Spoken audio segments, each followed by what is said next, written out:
doing today? My name is Jay Danberg with MarineMax Panama City Beach, and today we're going to do a quick walkthrough of this all-new, beautiful 2020 Boston Whaler 210 Montauk. Check out the new seating layout back here. Flip-up seats, perfect for the family. You can get an optional backrest there.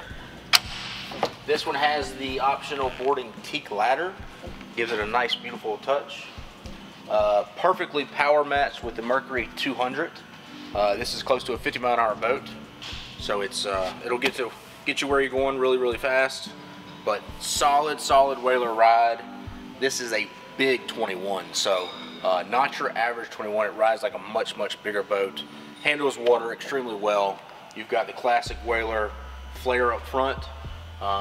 Great seating capacity. 9 people on a 21-foot boat is awesome.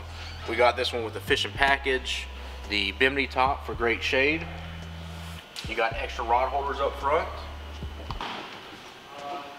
This one even has a real portable bathroom pump out inside the console here, so perfect boat for the day.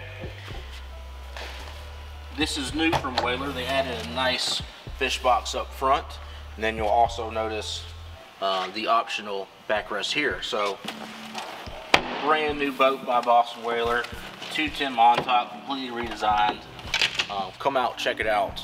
You'll definitely love this full glacier green hull, and we'll get you on the water. Thank you.